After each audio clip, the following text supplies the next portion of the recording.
The morning birds had not even started chirping loudly, but Rachel was already awake. Her eyes felt heavy. The lingering exhaustion from yesterday had not completely faded. However, her duty as a devoted wife and daughter-in-law forced her to rise from the thin, lumpy mattress on her bedroom floor. Rachel glanced at the worn-out wall clock. It was 5 in the morning. This endless routine was starting all over again. In the cramped kitchen, Rachel began boiling water. She knew very well that Eleanor, her mother-in-law, absolutely despised bathing with cold water, especially this early in the morning. "Rachel, is the water ready yet? I need to use the restroom." A shrill yell from the next room made Rachel jump. She quickly turned off the stove and rushed to Eleanor's room. "Yes, Mom. I am coming," Rachel answered softly as she opened the bedroom door. Eleanor was sitting propped up against the headboard with a sour look on her face. Her legs, covered by a floral quilt, looked stiff. It had been 4 years since Eleanor was diagnosed with paralysis due to a mild stroke. Since then, her entire life depended entirely on Rachel. "You are so slow. I have been holding my pee for a while now. If I wet the bed, you will be the one complaining about having to wash the sheets," Eleanor scolded without an ounce of pity for her daughter-in-law, whose face was still puffy from sleep. Rachel just looked down, swallowing the sting in her heart. "I am sorry, Mom. The stove was acting up a bit." "Let me help you," she said quietly. With all her might, Rachel's small frame supported Eleanor's rather heavy body. It was incredibly heavy. Rachel's back often ached terribly every night, but she never complained. The message from her husband, Garrett, always echoed in her ears. "Take care of Mom, babe. I am working far away on the oil rigs in Alaska for our future. You have to be a good daughter-in-law." That sentence became Rachel's mantra of strength. Garrett, her husband, said goodbye to work on a remote oil drilling project in Alaska 4 years ago. He claimed the cell service there was terrible and the work was grueling, but the pay was huge. For the dream of owning their own house and paying for his mother's medical bills, Rachel was willing to be left behind. After taking care of Eleanor, which included giving her a sponge bath, dressing her, and spoon-feeding her a bowl of oatmeal, Rachel could finally tend to the other household chores. She dragged a mountain of laundry out to the backyard clothesline. Sweat began to pour, soaking her faded t-shirt. "Rachel, you are working hard this early in the morning." It was Brenda, the neighbor next door, who was sweeping her patio. The chain-link fence separating their yards made conversations easy to hear. Rachel smiled faintly while wringing out a shirt. "Yes, Brenda. A lot of Mom's clothes got soiled last night. I have to wash them right away so they do not smell."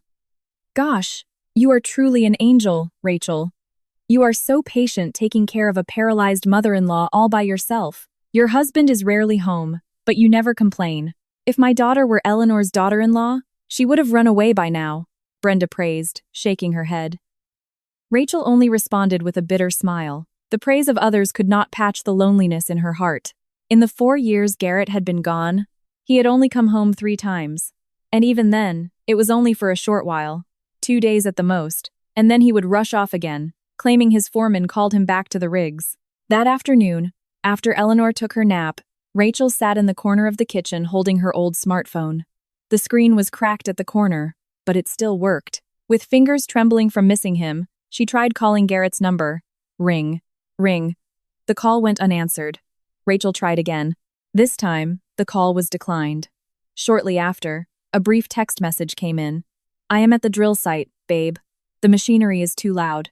Do not call right now. The foreman will get mad. The signal is dropping anyway. Take good care of Mom. I will wire the monthly money when I head down to the city."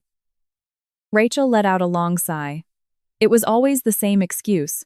Rachel only wanted to hear her husband's voice, just to ask how he was doing or to vent about her exhausting day. But Garrett seemed to have built a high, impenetrable wall.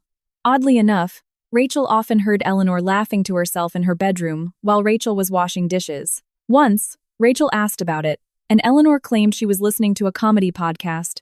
But was a comedy podcast really that hilarious? By late afternoon, Rachel was busy massaging Eleanor's legs again. Her mother-in-law complained her legs were cramping. "Do it right. Do not be so weak. I cannot feel a thing," Eleanor snapped, lightly kicking Rachel's shoulder with her allegedly paralyzed foot. Rachel flinched in surprise. That kick felt quite forceful for someone who was paralyzed. However, she quickly brushed the negative thought away. It must be just a muscle reflex, she thought. She pressed her fingers into Eleanor's calves much harder. Mom, our groceries are running low this month. The electric bill is past due and they sent a final notice. Garrett has not wired the money yet. Do you have a little extra cash saved up just to cover us for now? Rachel asked cautiously. She knew this was a sensitive topic. Eleanor's face instantly turned fierce. You really are something else. My son is working himself to the bone out in the freezing cold, and all you do here is ask for money. You should be the one managing the finances smartly. Why are you cutting it so close? Stop wasting money. I do not have any cash. All my money is gone buying my expensive joint medications. Rachel fell silent, once again swallowing the bitter pill. The truth was, she survived by eating cheap ramen noodles or stale bread. Meanwhile, she always served the good cuts of chicken and fresh deli meats to Eleanor. Where else could she possibly cut corners? Rachel finally made a decision. Tomorrow, she would have to take that extra house cleaning job at Mrs. Thornton's place. She needed extra cash without having to beg Garrett, who seemed not to care at all. That night, Rachel slept curled up, shivering without a thick blanket. In her mind, Garrett's face danced around. She missed him, but that longing was slowly starting to mix with an overwhelming sense of fatigue.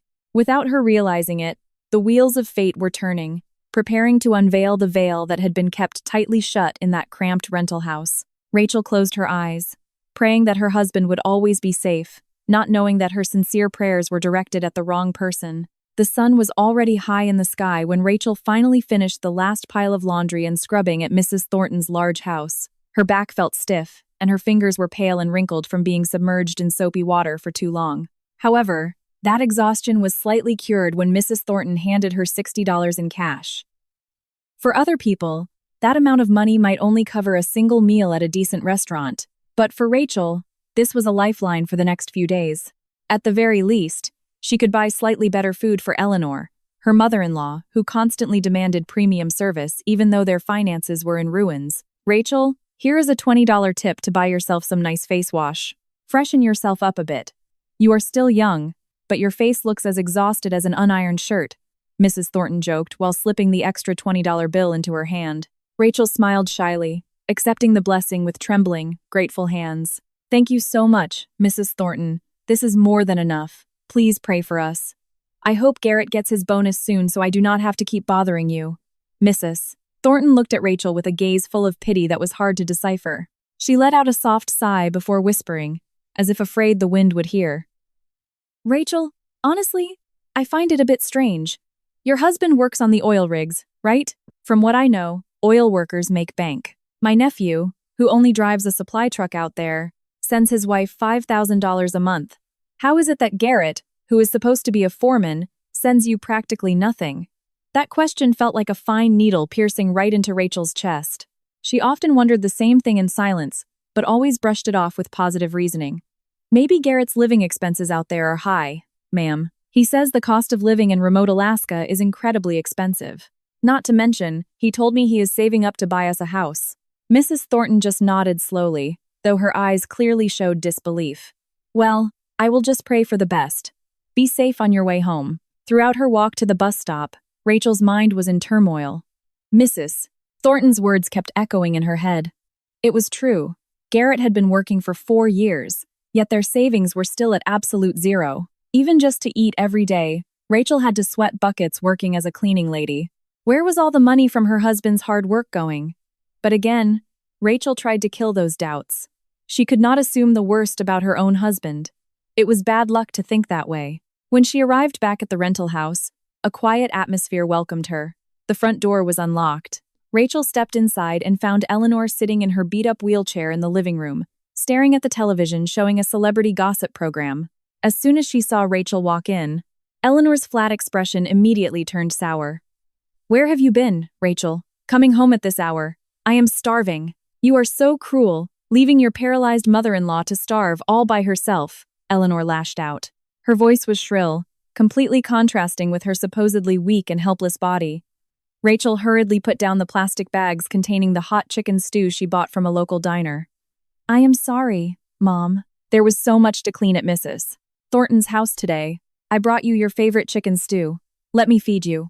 Before Eleanor could respond, Rachel's old phone sitting on the table vibrated aggressively. The name Garrett flashed on the screen. Rachel's heart pounded fast. A wave of longing surged instantly. With hands that were still slightly damp, she snatched the phone and pressed the green button. "Hello, Garrett, how are you?" Rachel greeted, her voice trembling, holding back tears of joy. However, the response on the other end sounded cold and rushed. "Hey, Rachel, where is Mom? I need to talk to her. It is important. Hand her the phone right now." Rachel's smile faded slowly. There was no asking how she was. There were no words of missing her, only commands. With a sinking heart, Rachel brought the phone to Eleanor's ear.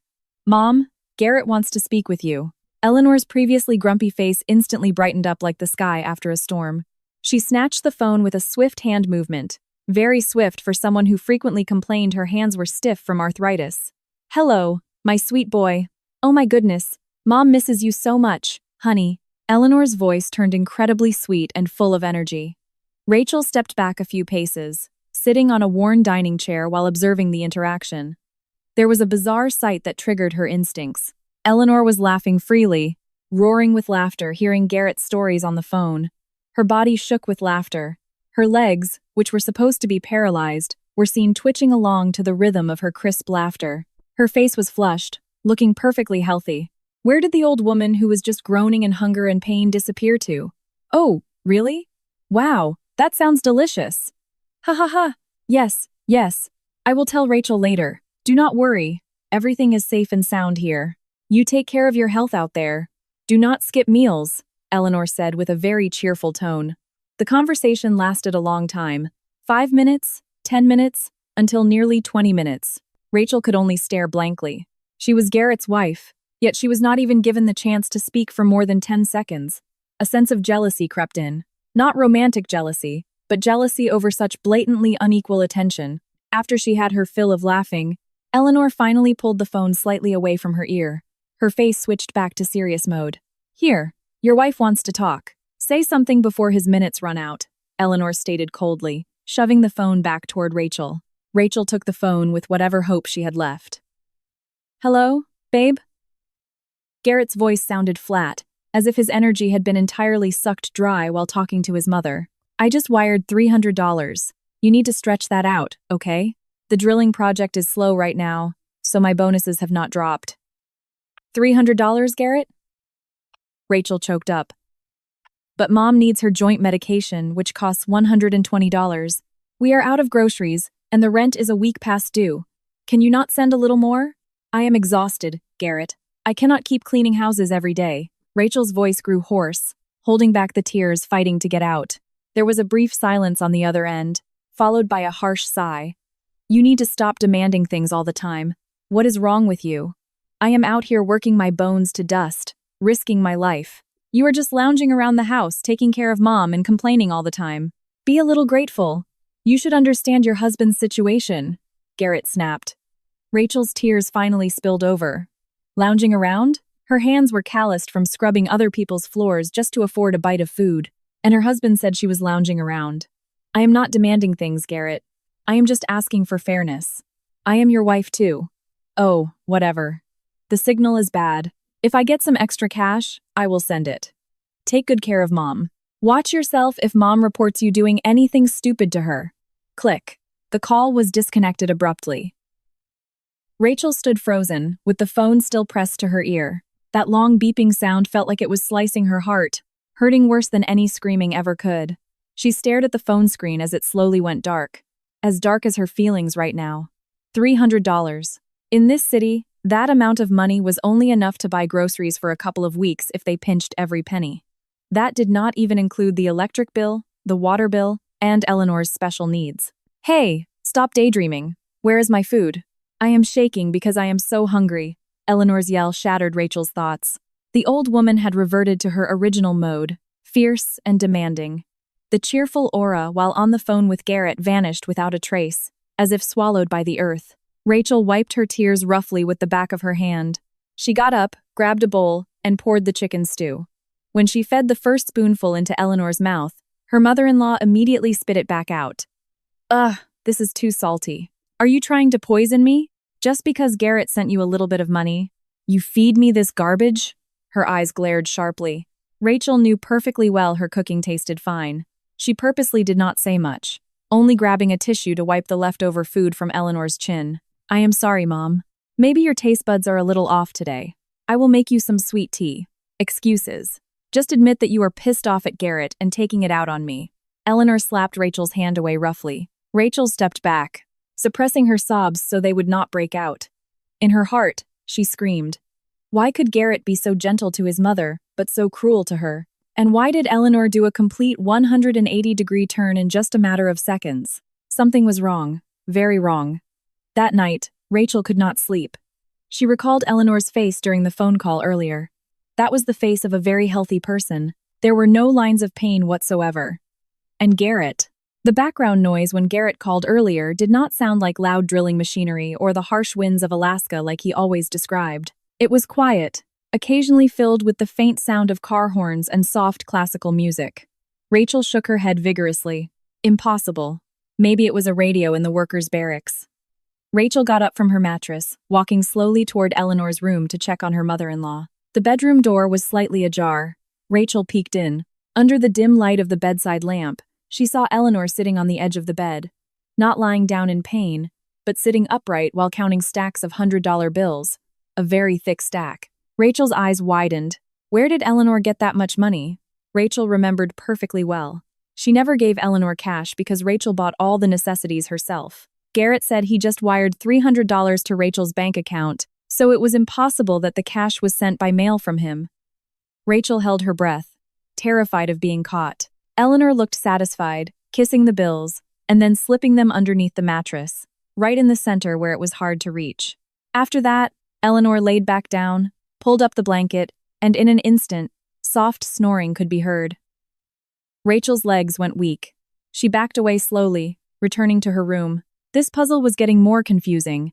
A stingy Garrett, Eleanor having a secret stash of cash, and the drastic attitude changes. That night, amidst the gripping silence, the seeds of suspicion in Rachel's mind began to thrive, waiting for the right moment to explode. She realized she could no longer just stay silent and accept her fate. There was something the mother and son were hiding from her, something massive and potentially devastating. That morning, the atmosphere in the rental house felt colder than usual. Even though the sun was starting to beat down through the vents, Rachel swept the floor with mechanical movements, but her mind wandered far back to last night's events. The image of the stacks of money in Eleanor's hands kept haunting her.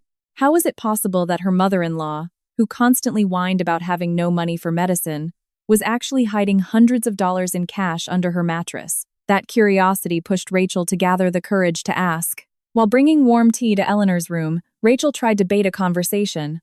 Mom, I am going to the discount grocery store today. The money Garrett sent yesterday was only $300, and that is already gone, to pay the electric bill and buy bread. If you want me to buy that good joint medication, do you happen to have a little cash saved up?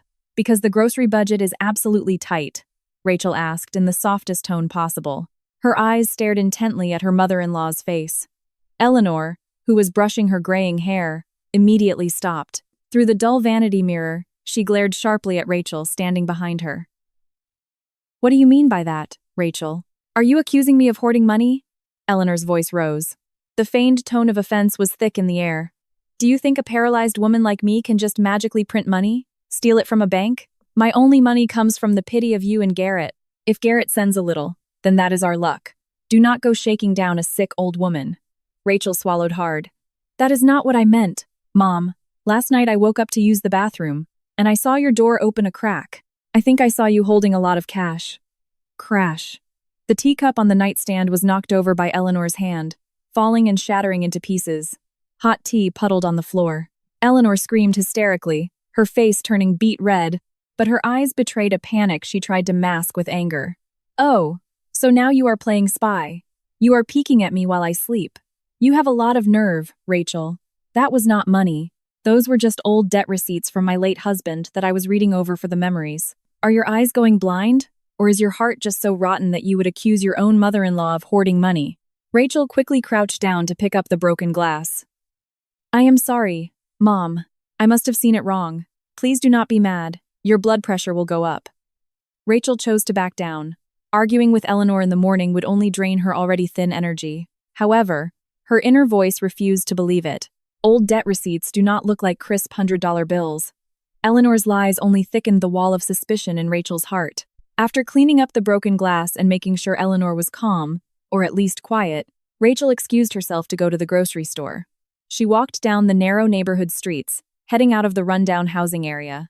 The distance to the local community farmers market was about a mile. She used to take the bus, but to save $2, she was now willing to walk under the scorching morning sun that made her skin itch. The market that morning was incredibly crowded. The smell of fresh produce, spices, and human sweat mixed into one. Rachel stepped carefully, avoiding puddles of dirty water. She had to be smart with her shopping. The price of bell peppers was up. Onions were expensive too. With whatever cash was left in her wallet, she had to survive the month. That meant the menu for today and the foreseeable future was just cheap pasta and canned beans. Chicken or beef was a luxury that who knows when she could afford again. After buying the necessary kitchen staples, Rachel walked toward her regular vegetable stand at the corner of the market. The stand belonged to Bob, a kind-hearted middle-aged man. Usually, Bob always greeted Rachel with a loud voice and classic vendor jokes. "Hey, Rachel, the most devoted wife in town is here. What are we buying today? These greens are as fresh as you are." That was his usual welcome, but today was different. When Rachel approached, Bob was serving a picky customer haggling over the price of lettuce. However, as soon as Bob's eyes caught sight of Rachel, the smile on his face vanished instantly. His face grew tense. He hurriedly served the customer, as if wanting to quickly clear everyone else away from his stand. "Bob, give me 2 bunches of spinach and some squash, please," Rachel said while picking out vegetables. She felt the shift in Bob's demeanor. The man looked anxious. His eyes darted wildly left and right, as if making sure no one was eavesdropping on them. Bob did not reply with a joke. He bagged the spinach and squash with rapid movements. His hands were trembling slightly. Rachel frowned. "Are you sick, Bob? You look pale," Rachel asked worriedly. Bob shook his head quickly. He leaned his body over the pile of carrots and cabbages, bringing his face closer to Rachel. His voice dropped into a very quiet, hoarse whisper. "Rachel, you are alone, right? None of your neighbors tagged along?" Rachel shook her head in confusion. "I am alone. Bob, what is wrong?" Bob let out a deep sigh, looking like he was wrestling with his own conscience. He reached into the pocket of his faded apron and pulled out a small, slightly crumpled brown envelope. With quick movements, like a pickpocket making a deal, he slipped the envelope into the bottom of Rachel's reusable grocery bag, burying it under the spinach and squash. Rachel was startled. "Bob, what is this?" Bob put his index finger to his lips. His eyes widened in warning. "Do not open it here, Rachel. It is dangerous. Too many eyes. You are a good person. I cannot stand watching you get played like a fool anymore." Rachel's heart hammered wildly, feeling like it was going to leap out of her chest. "Played like a fool? What do you mean? Who is this about?" Bob checked left and right again. The noisy market atmosphere seemed to muffle their secret conversation. "This is about your husband, Garrett, and your mother-in-law."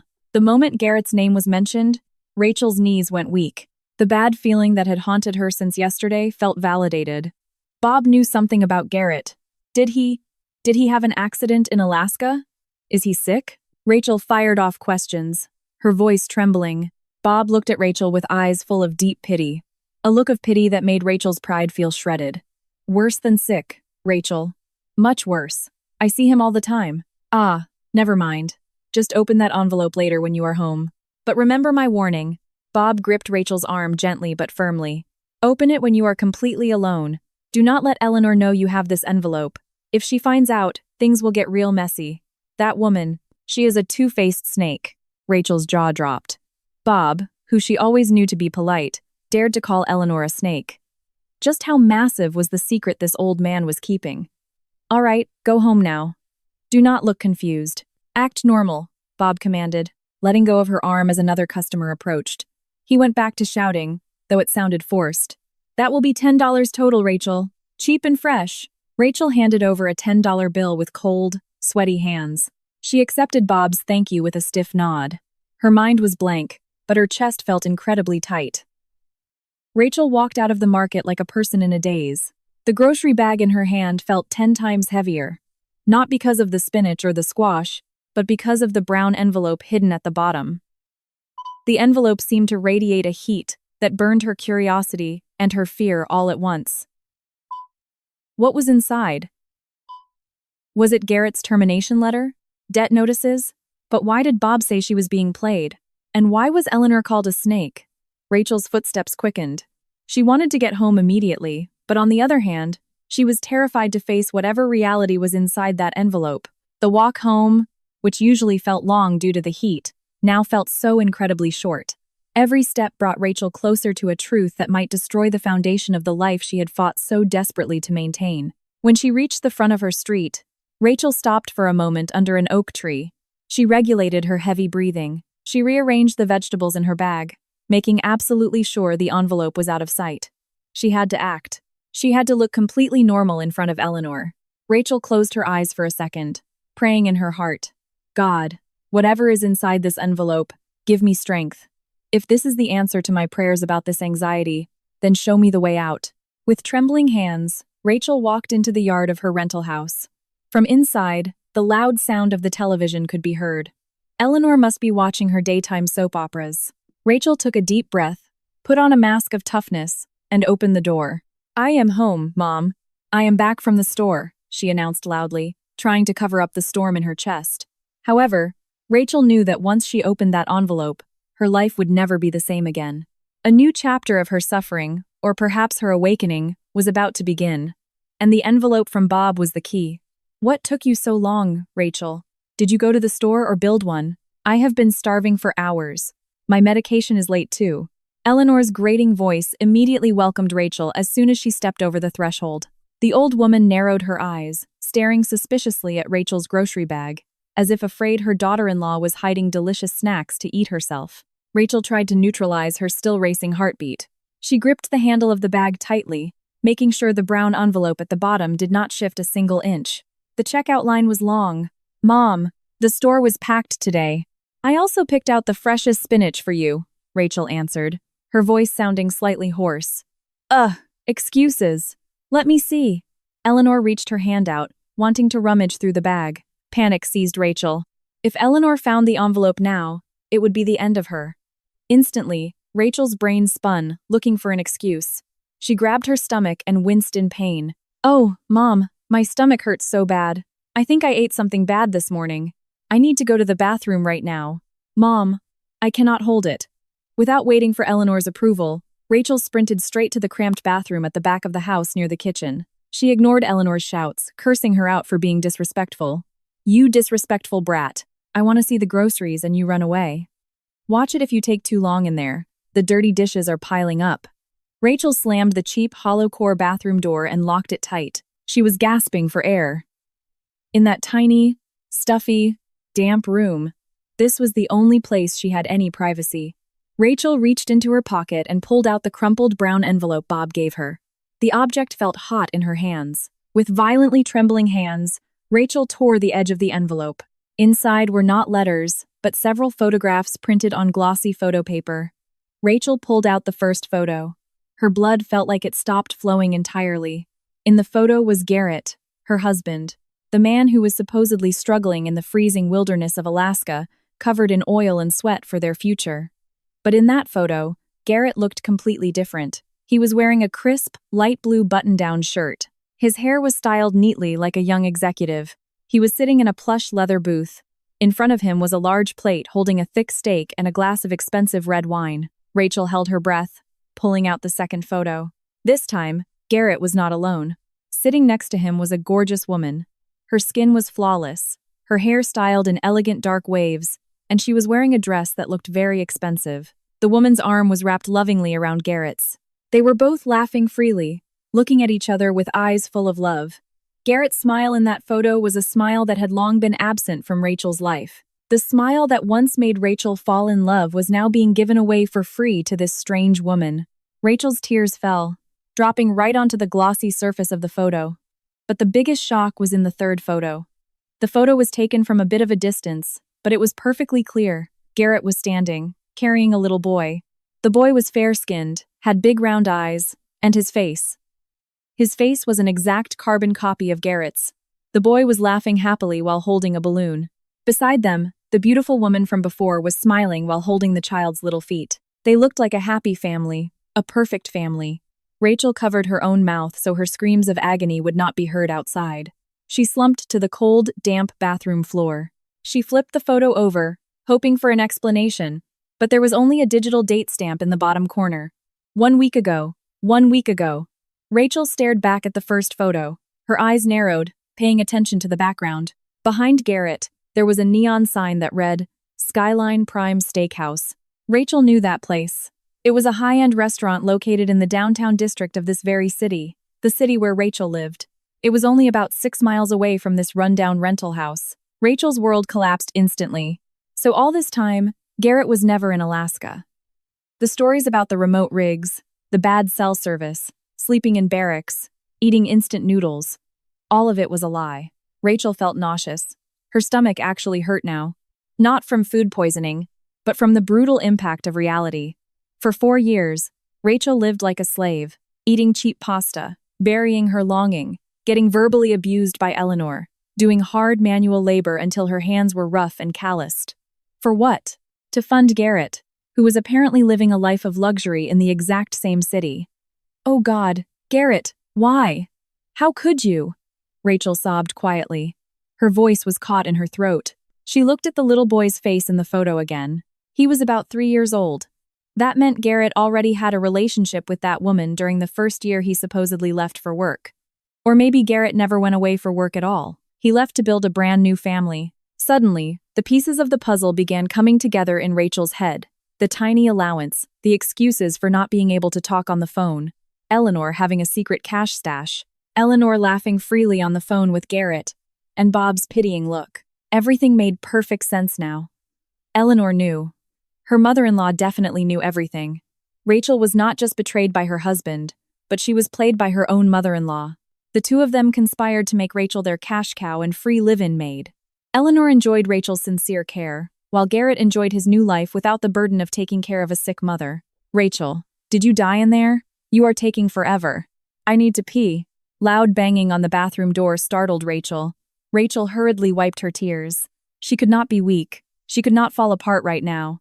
If she walked out with swollen eyes, crying hysterically, Eleanor would definitely get suspicious and report back to Garrett. And Garrett would definitely twist the facts or even run away again. No. Rachel crumpled the photos and slipped them inside her bra, the safest place Eleanor would never search.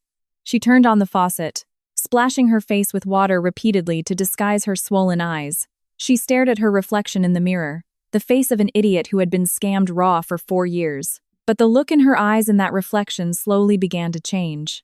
The sadness solidified, crystallizing into something hard and cold. Revenge. Rachel opened the bathroom door. Eleanor was already standing there with a fierce face, ready to spit out a lecture. What were you doing in there? Taking a bubble bath? Eleanor snapped. Rachel stared at Eleanor. For the first time, she looked at the old woman not as a mother-in-law to be respected, but as a monster wearing a human mask. I am sorry, Mom. My stomach was in knots, Rachel answered flatly. There was no genuine apology in her tone. Ugh, excuses. Move. Eleanor shoved Rachel's shoulder roughly and went into the bathroom. Rachel stood frozen in the kitchen doorway. Her hands clenched so tightly her nails dug into her palms. That physical pain helped keep her grounded. Just you wait, Garrett. Just you wait, Mom, Rachel whispered to the passing breeze. You think I am stupid? Starting today, I am no longer the obedient Rachel. I am going to find out where your little nest is, and I will make sure you pay for every single tear I shed. Rachel walked over to her dropped grocery bag. She calmly took out the spinach. She was going to cook. She was going to eat. She needed her strength, because starting tomorrow, she was going to start her hunt. A hunt to uncover the truth in greater detail. Straight to the source. Skyline Prime Steakhouse. The next day, Rachel launched her first move. The pale face she faked yesterday, she maintained today by not wearing a drop of makeup. She even purposely left her hair slightly messy. While bringing a plain bowl of oatmeal for Eleanor's breakfast, Rachel walked while holding her stomach, occasionally wincing to fake a non-existent pain. Mom, I am taking the day off from cleaning Mrs. Thornton's house today. My stomach has been cramping since yesterday and it is getting worse. I am going to run to the urgent care clinic to get some medicine, Rachel said with a weak voice. Eleanor, who was busy chewing her oatmeal, paused, looking at her daughter-in-law with an investigating glare. However, Seeing Rachel's truly dull face and the cold sweat, which was actually just water she had not wiped off, she snorted harshly. Fine, go. Do not take too long. I want fried pork chops for lunch. Do not forget to stop by the store on your way back. Watch it if you come home empty-handed. Rachel nodded obediently. Yes, Mom. I have made your sweet tea and left some crackers on the table in case you get hungry before I get back. After successfully leaving the house without suspicion, Rachel did not head to the urgent care. She walked quickly to the main road, catching a public bus heading downtown. Her heart was racing, not from illness, but from adrenaline. Inside her worn-out purse, the photos of Garrett were tucked away safely, which she had secretly glanced at multiple times last night to ensure she wasn't just having a nightmare. The trip took an hour. Rachel got off in front of a massive, towering building in the downtown district. The glass-paneled building reflected the glaring sunlight, looking so intimidating to Rachel, who was only wearing simple, cheap clothes and worn-out sneakers. She took a deep breath, steeling her heart. For the truth, she whispered. Rachel walked inside. The blast of cold AC immediately hit her skin, a sharp contrast to the heat outside. She felt like an alien in that place. People walked by in stylish suits and expensive perfumes, while she smelled of cheap laundry detergent. Rachel kept her head down, trying not to attract attention, and looked for the directory pointing to the steakhouse. A glass elevator took her to the top floor. As soon as the doors opened, a huge sign reading Skyline Prime Steakhouses welcomed her. The place looked incredibly luxurious. The floors were polished marble. Crystal chandeliers decorated the ceiling, and the city skyline was clearly visible through the glass walls. Waiters in crisp uniforms walked back and forth carrying trays of food that probably cost as much as Rachel's living expenses for a month. Rachel stood awkwardly near the entrance. A beautiful, tall hostess looked at her with a slightly condescending gaze, but maintained a professional smile. Good afternoon, ma'am. Can I help you? Do you have a reservation or are you meeting someone? She asked. Her eyes briefly swept over Rachel's appearance from head to toe. Rachel gripped her purse tightly. She knew she didn't belong here as a guest. I am sorry, miss. I just want to ask a question. I am looking for my relative. He said he eats here often. Rachel pulled out the photo of Garrett sitting at the restaurant booth. She covered the part showing the woman and the child with her thumb, only revealing Garrett's face and the restaurant background. The hostess took a quick look, then frowned. Oh, this is Mr. Garrett, right? Thump. Rachel's heart felt like it had been hit with a sledgehammer. She knows him? The restaurant staff recognizes her husband? That meant it was true. Garrett was a regular. Yes, miss. You know him? Rachel asked, trying to hide the tremor in her voice. Of course. Mr. Garrett is a VIP member here. He comes in for dinner almost every weekend, the hostess answered casually. Without realizing it, her words were destroying the woman standing in front of her. But he is not here today, ma'am. He usually comes on Saturday nights. Every weekend. Rachel bit her lower lip. Every weekend, Garrett ate gourmet food here, while Rachel was at the rundown rental house massaging Eleanor's feet on an empty stomach. Do you happen to know where Mr. Garrett lives? It is a family emergency and I cannot reach his cell phone. Rachel lied, her eyes looking desperate. The hostess shook her head. Oh, I am sorry. I do not know his home address. That is customer privacy. Rachel felt weak. Her trail went cold right here. She was about to turn around and leave with heavy steps when a security guard standing not far from the host stand cleared his throat softly. The guard, a friendly-looking middle-aged man, approached Rachel while the hostess was busy answering a ringing phone. Ma'am? Excuse me. I heard you were looking for Mr. Garrett, the guard whispered. Rachel turned quickly. Hope flared back up in her eyes. Yes, sir. Do you know him? The guard looked left and right, making sure no managers were watching. I help valet Mr. Garrett's car a lot. He drives a flashy white Range Rover. I remember him well because he always leaves a really good tip. A Range Rover. Rachel wanted to laugh bitterly. Garrett claimed he rode in dirty supply trucks in Alaska. Do you know where he lives? Rachel pressed. I overheard him talking to, well, his wife in the lobby while waiting for their car once. They were heading home to Silver Oak Estates.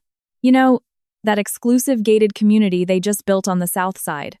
He mentioned they bought the biggest property in there, the guard explained innocently. He assumed the woman in the photo, Chloe, was Garrett's only wife. His wife is beautiful, isn't she? Rachel asked softly, needing confirmation. Oh wow, absolutely gorgeous, ma'am. Looks like a movie star. Their kid is really cute too, the guard answered enthusiastically. Rachel's world went dark for a second. The confirmations were hitting her relentlessly without mercy. So, that woman was considered his legitimate wife in the eyes of everyone here. And Rachel was just a ghost from the past who had been discarded. Thank you, sir. Thank you so much, Rachel said hurriedly. She couldn't bear to hear any more praises about her husband's happy new family. Rachel rushed out of the restaurant, jabbing the elevator button aggressively. The tears she had been holding back finally pooled in the corners of her eyes, but she quickly wiped them away. No, do not cry right now. Silver Oak Estates. The name was burned into her brain. That elite gated community was only about 6 miles away from her dump of a rental. So close, yet worlds apart. Walking out of the building, Rachel did not go straight home. She sat at a bus stop, staring blankly at the busy street. Fact after fact had been gathered. Garrett was not in Alaska. Garrett was rich. Garrett drove a luxury SUV. Garrett had a beautiful new wife. And they lived in Silver Oak Estates. Rachel clutched her tight chest. This pain was no longer sadness. It was pure rage. A rage that burned away whatever was left of her love. You lied, Garrett. You told me we would suffer together and succeed together. But it turns out you are succeeding all by yourself, and leaving me to suffer all by myself taking care of your mother. Instantly, an image of Eleanor flashed in her mind. Eleanor, who knew everything. Eleanor, who enjoyed Garrett's wealth while Rachel was given crumbs. Rachel clenched her fists. Just wait for me at home, Mom. Your little play is almost over, Rachel muttered. She got up from the bench, flagging down a bus to go home. But this time, her goal wasn't just to go home. She was going to do something much more reckless. She had to see the house in Silver Oak Estates with her own 2 eyes. But before that, she had to face Eleanor again, play the role of the idiot daughter-in-law a little bit longer, while weaving a plan to expose their rot right under their noses. Inside the stuffy bus, Rachel formulated her strategy. She would not confront them now. That was too easy for them. She wanted stronger proof. She wanted to see them together. And she wanted to destroy them when they felt the most secure.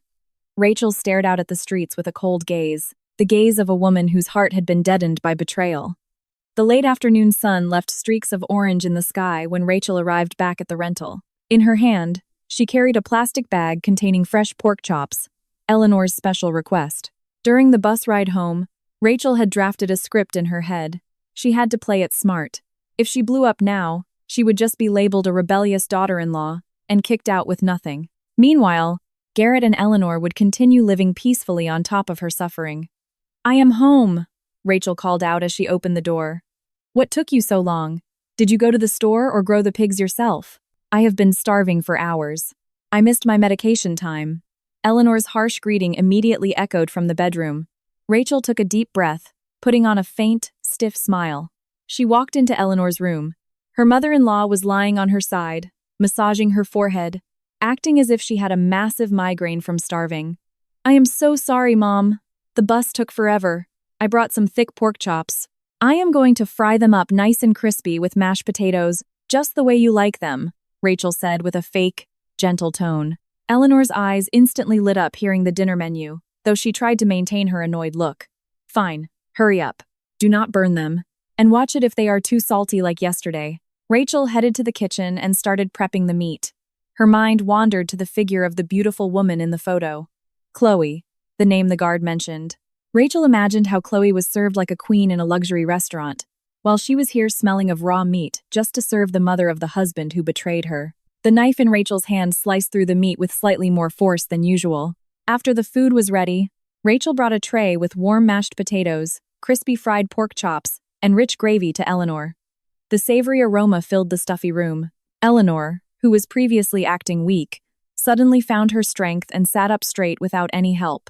Now, this is real food, Eleanor muttered while shoveling food into her mouth greedily.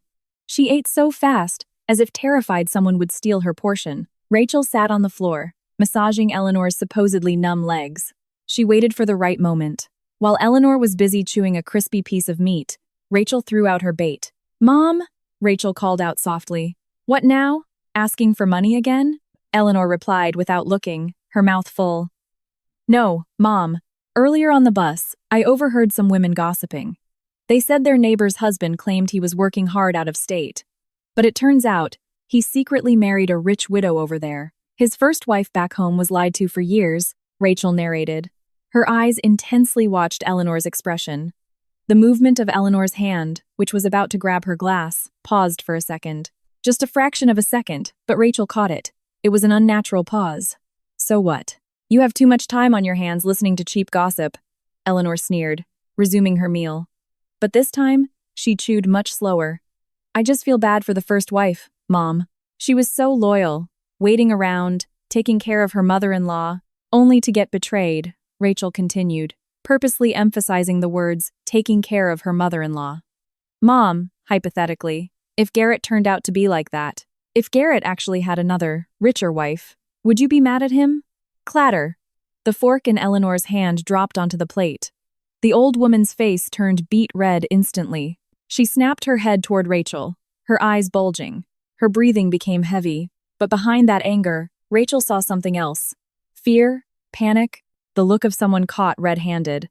What did you just say? Are you praying for your husband to cheat? You ungrateful brat, Eleanor yelled, her shrill voice breaking the afternoon silence. Your husband is breaking his back out in the freezing cold, almost dying of frostbite. For you, for me, how dare you have such filthy thoughts? I was just asking a question, Mom. It was just a hypothetical. Rachel tried to defend herself calmly. There are no hypotheticals. Words are prayers. You are always so suspicious of Garrett. Is it because he doesn't send you much money? You gold digger? You should be grateful you even have a husband who takes responsibility. Look at yourself, Rachel. You barely graduated high school. Your face is plain, and you have absolutely nothing. If Garrett didn't take pity on you and make you his wife, who else would want you? Eleanor's words flowed out like bullets, sharp and painful. She attacked Rachel's physical appearance and pride to cover up her panic, a classic manipulation tactic. Rachel just stayed silent, looking down, not out of fear, but to hide the cynical smile forming on her lips. Eleanor's reaction was way too extreme for a hypothetical question. If Eleanor knew nothing, she would have defended her son with a normal sentence like, "Oh, Garrett would never do that." But instead, Eleanor blew up and attacked Rachel personally. It was a pure defensive response. I am sorry, Mom. I did not mean it like that, Rachel said quietly, pretending to be intimidated. Eleanor snorted harshly, her chest still heaving. You made me lose my appetite. Clean all this up. And remember, do not ever talk trash about Garrett marrying someone else again. If Garrett finds out you are accusing him of things, I will not defend you when he files for divorce. That threat sounded hilarious to Rachel's ears now. Divorce. That was exactly what Rachel was hoping for, but not before she destroyed them. Rachel cleared the dirty dishes and brought them to the kitchen. From behind the thin kitchen curtain, Rachel peeked. She saw Eleanor reach into the pocket of her house dress, pulling out an old flip phone hidden in the folds of the fabric. Eleanor's fingers aggressively pressed the buttons, then brought the phone to her ear. Rachel strained her ears. Hello, Garrett. Eleanor's voice was a whisper, very quiet, but the dead silence of the house allowed Rachel to catch fragments of the sentences. Your wife is starting to act weird. Yes. She was asking questions about you getting remarried. No, I think she just heard some gossip, but I am scared she is getting suspicious. Yes. You need to be careful. Do not let her find out about Chloe. Yes. I already chewed her out for it. Rachel's blood boiled. Her body trembled, holding back the explosive anger in her chest. The confirmation was now absolute. Eleanor was not a victim. Eleanor was the mastermind.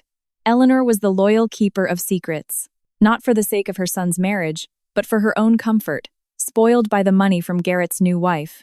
Chloe. That name was spoken again from her own mother-in-law's mouth. Rachel backed away slowly from the curtain, returning to the sink.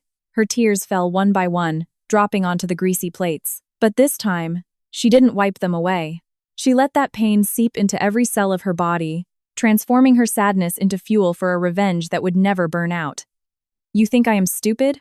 Rachel thought, squeezing the dish sponge until the suds overflowed. You think I am just a maid you can lie to forever? Fine, Mom. If you want to play a game, I will be a worthy opponent.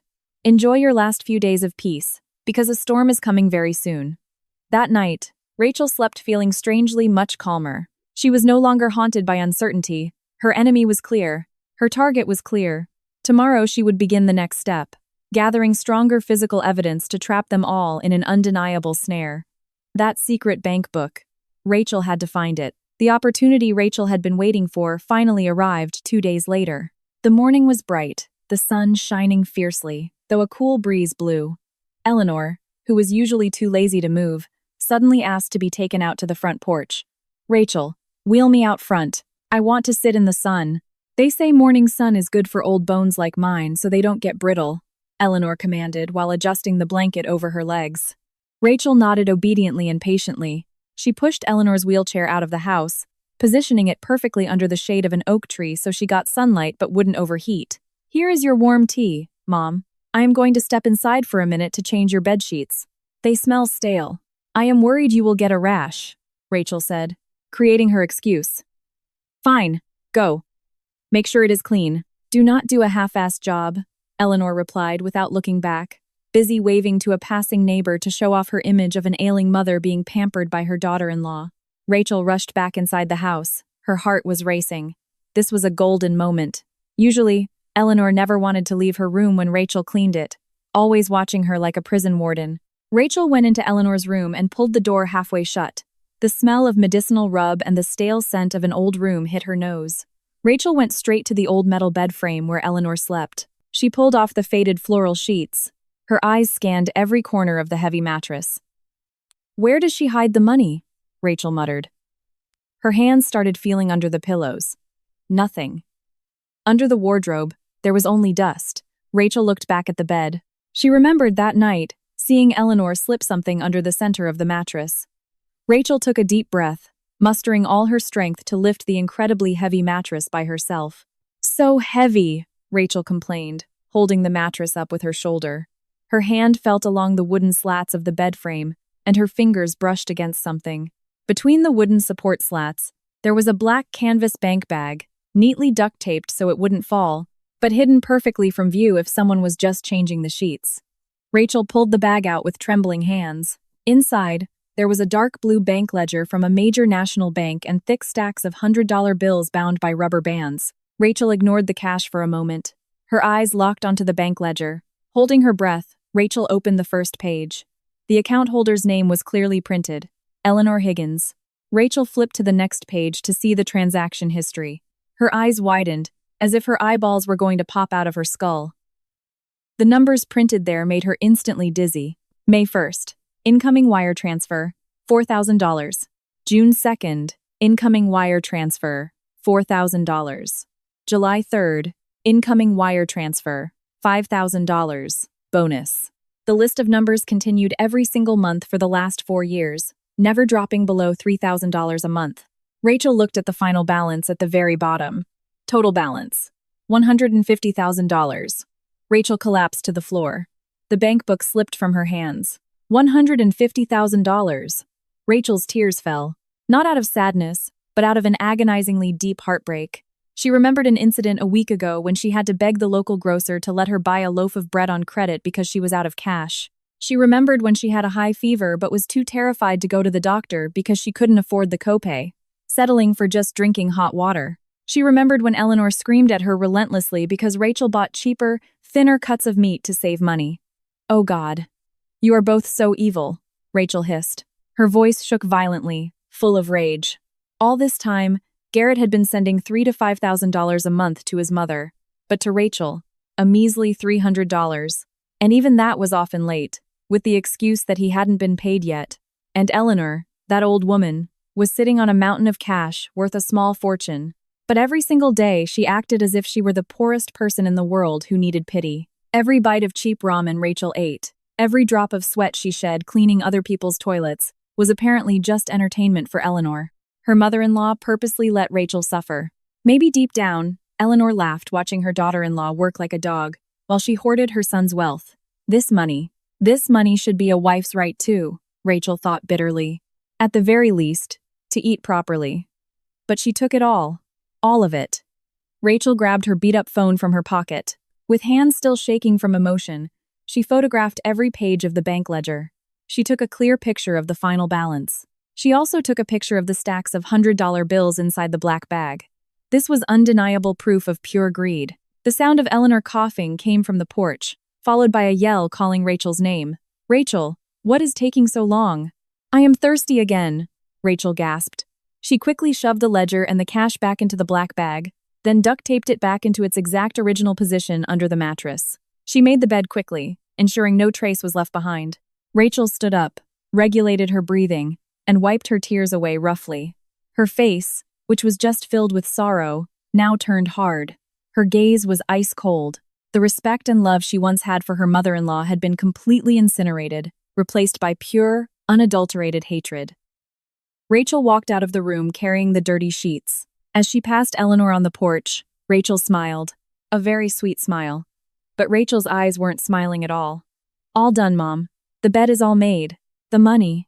The pillows have been fluffed so they are nice and soft, Rachel said, purposely slipping her tongue. Eleanor's head snapped around suspiciously. What did you just say? Money? Rachel shook her head innocently. No, Mom, I said the mattress. Since your bones hurt, I made the mattress softer, so you sleep better. I just misspoke, Mom. Eleanor snorted, turning her face away again. You clumsy idiot. You cannot even speak properly. Rachel walked toward the laundry machine in the back. In her heart, she laughed bitterly. Go ahead and curse me out all you want right now, Mom. Enjoy your mountain of money while you can, because I will make sure you will not get to enjoy a single cent of it. This disgusting reality only solidified Rachel's resolve. She was not going to leave empty-handed. She was going to take what was rightfully hers and destroy the fake happiness built on top of her suffering. The next target. Seeing Garrett's luxurious new life and his new family in person, Rachel had to see how happy they were so her revenge would be absolutely perfect. Friday turned out to be a nerve-wracking day for Rachel. Early in the morning, Eleanor was already dressed up. She wore her best floral blouse that had been kept in the closet, complete with a nice cardigan. She smelled strongly of expensive floral perfume, not the usual cheap medicinal rub. Rachel, call me an Uber right now. I am going to see a specialist doctor in the next town over. I heard there is a great new physical therapy treatment, Eleanor ordered while checking herself in the mirror. Her face was covered in thick makeup, hiding the wrinkles of her lies. Rachel stared at her mother-in-law with a flat expression. Do you need me to go with you, Mom? You will have a hard time walking by yourself, Rachel offered, just fishing for a reaction. No need, Eleanor rejected quickly. Her tone was panicked. The car will be too crowded. I am going with Brenda. We are meeting at the end of the street. You just stay home and clean out the back shed. There are mice. Rachel nodded obediently. Okay, Mom, be safe. As soon as the Uber that picked up Eleanor disappeared around the corner, Rachel didn't go to the shed. She ran to her room, grabbed her worn-out purse, and put on a hoodie to hide her face. She had to know where Eleanor was really going. Her gut told her today wasn't a doctor's appointment, but a scheduled payout of affection from her golden child. Rachel ordered her own Uber, asking the driver to take her to Silver Oak Estates. During the ride, the wind blew against Rachel's tense face. The 6-mile journey felt so incredibly long. When she arrived across the street from the massive gates of the elite community, Rachel got out and hid behind a coffee shop on the corner. Her eyes scanned the gate area, which was strictly guarded by uniformed security. There was no way she could get inside without an access card. However, Rachel remembered what the guard at the steakhouse said. Garrett drove a white Range Rover. Rachel decided to wait. She gambled on fate. If God allowed the truth to be fully revealed, she would see it today. An hour passed, and the sun started to beat down. Rachel was almost giving up when suddenly, a gleaming white Range Rover drove slowly out from inside the complex toward the exit gates. Rachel's heart stopped beating for a second. The license plate was customized. G. Clo, the initials of her husband and his new wife. The SUV pulled over right in front of a convenience store located just 50 feet from Rachel's hiding spot. It seemed they were stopping to buy snacks. The driver's door opened. Out stepped a handsome man wearing dark sunglasses. Garrett. He looked heavier and much more well-groomed than the last time he came home a year ago. He wore a designer polo shirt and cargo shorts, the casual look of a wealthy man enjoying his weekend off. The front passenger door opened. A beautiful woman with a perfect blowout stepped out. That must be Chloe. She was holding the hand of a cute little boy carrying a toy robot. They were laughing, looking so incredibly harmonious. But the sight that made Rachel's blood boil to her very skull happened a few seconds later. The rear passenger door opened. Rachel held her breath. Her eyes didn't blink. Out stepped Eleanor, but there was no wheelchair unloaded. There was no cane. Eleanor placed her feet firmly on the asphalt. She stood up straight, then walked around the SUV toward her new grandson with light, nimble steps. Very nimble. "Oh, my handsome grandson. Do you want Grandma to buy you some ice cream?" Eleanor's shrill, cheerful voice rang out. There was not a single tone of groaning and pain that Rachel was forced to listen to every single day. Rachel clamped her hands over her mouth so she wouldn't scream. Her tears poured out uncontrollably. Her legs went weak, witnessing the cruelest play unfold right in front of her eyes. Look at that old woman. The woman who, at home, always whined to be massaged because her legs were numb. The woman who made Rachel give her sponge baths, clean up after her, and carry her to the bathroom because she claimed she couldn't stand. Turns out, here she could walk perfectly fine, even doing a light jog to catch her grandson who was running toward the store entrance. "Oh God. Oh God," Rachel sobbed quietly. Her chest felt tighter than ever. Garrett was seen putting his arm lovingly around his mother's shoulder. Chloe linked her arm with Eleanor's. They all walked into the convenience store like a flawless, happy family. They laughed, joked, and enjoyed their luxurious life. While Rachel was just the maid left behind in a shack to maintain the facade of their poverty.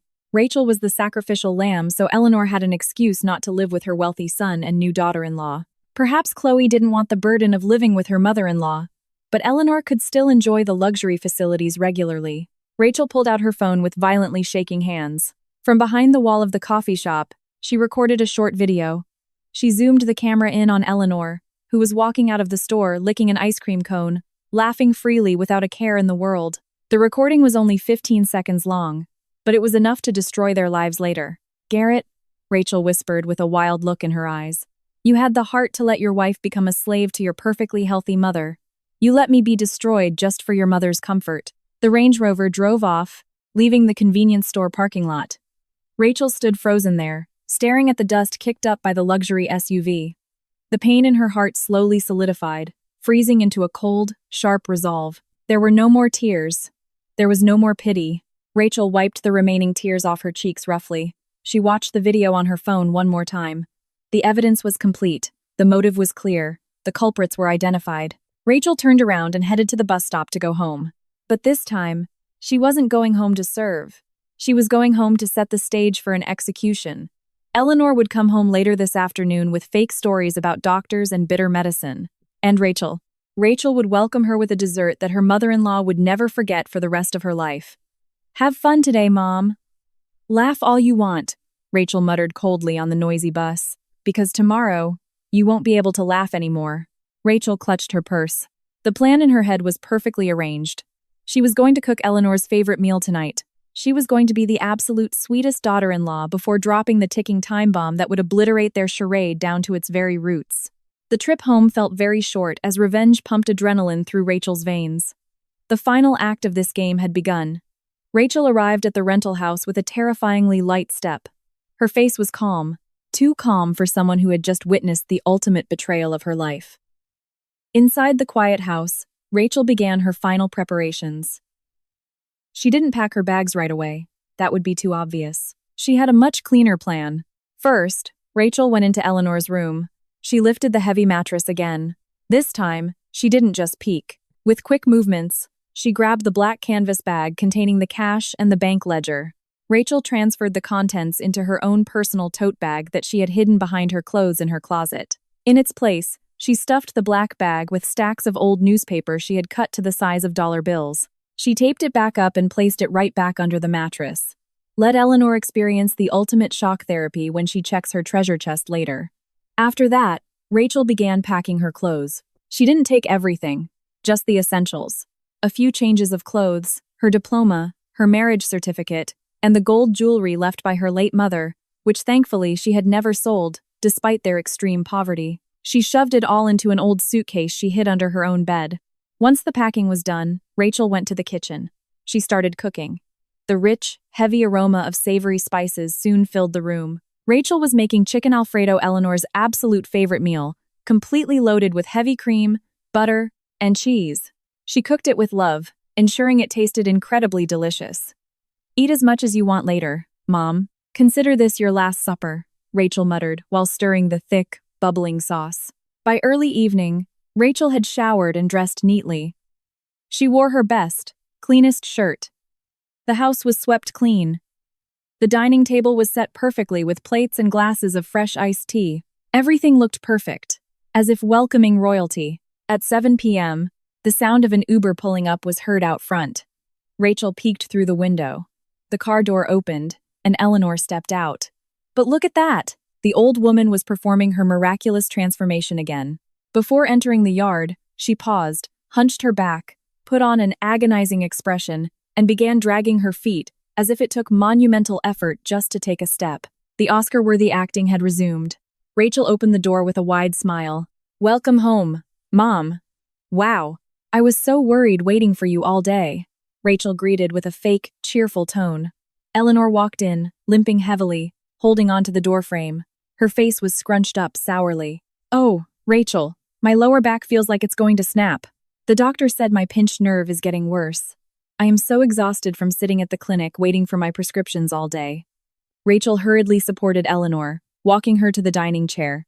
"Oh, you poor thing, Mom. Here, sit down. I made your special chicken Alfredo to help you get your energy back. Smells good, right?"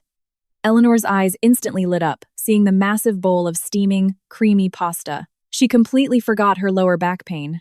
She sat down enthusiastically. "Wow, you actually cooked something good. Where did you get the money for the ingredients?" she asked suspiciously, though her hand was already reaching for a fork. "I broke open my tip jar. Mom, I just wanted to treat you since you've been so sick," Rachel answered sweetly. Eleanor snorted, but a greedy smile formed on her lips. "Well, give me a big portion. I am starving. The medicine makes my stomach empty." Even though Rachel knew her stomach was actually empty, because she had spent all day indulging in a lavish lifestyle with Garrett and Chloe, Rachel scooped a mountain of pasta onto her plate, smothering it in extra creamy sauce and thick slices of chicken. Eleanor ate ravenously. The sound of her smacking her lips filled the room.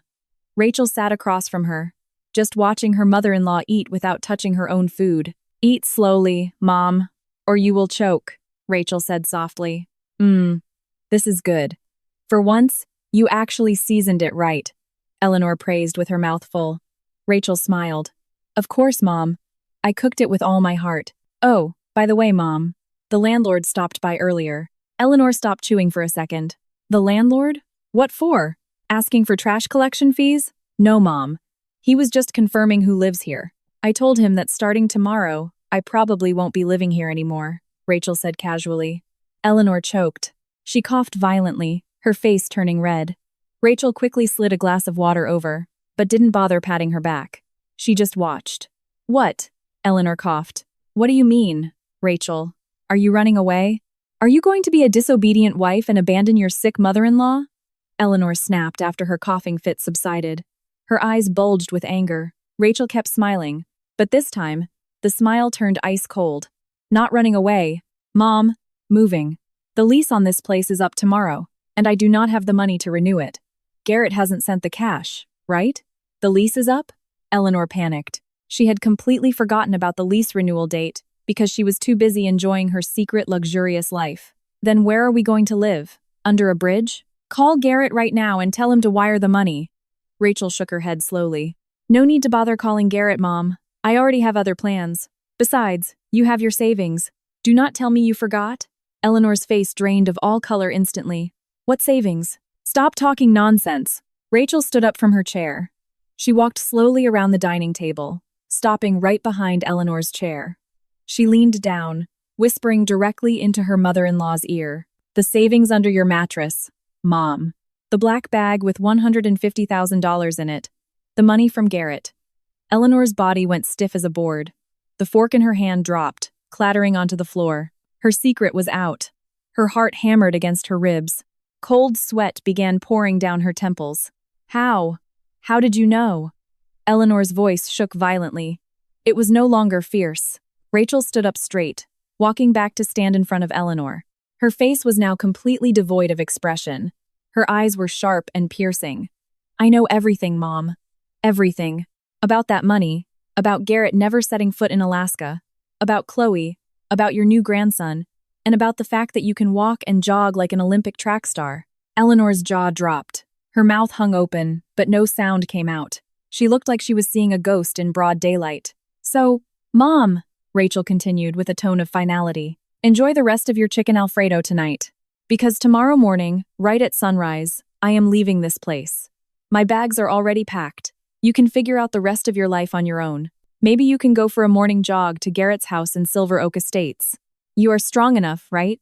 The dining room fell into a terrifying, dead silence. Only the ticking of the wall clock could be heard, counting down the time to Eleanor's absolute ruin. Rachel didn't give Eleanor a chance to defend herself. She turned around and walked into her bedroom, locking the door tight, leaving Eleanor trembling in terror at the dining table, alone with her sins that were now fully exposed for the world to see.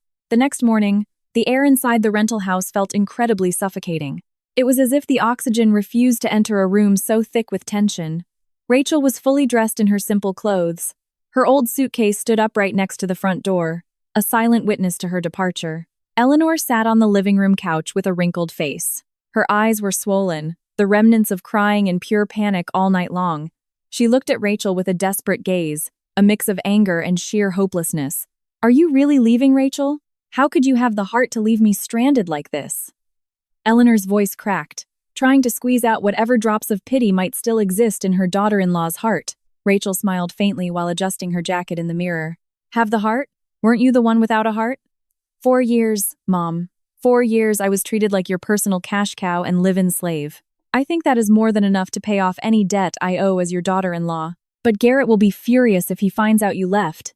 He will divorce you," Eleanor threatened, though her tone sounded incredibly weak. Rachel let out a dry, short laugh. "Divorce? That is exactly what I am waiting for, Mom. Please tell your golden boy to file the paperwork as soon as possible. If he doesn't, I will file against him with full evidence of his infidelity and financial abuse. I have all the proof." Rachel walked closer to Eleanor, then dropped the brown envelope, the exact same envelope from Bob the grocer, into her mother-in-law's lap.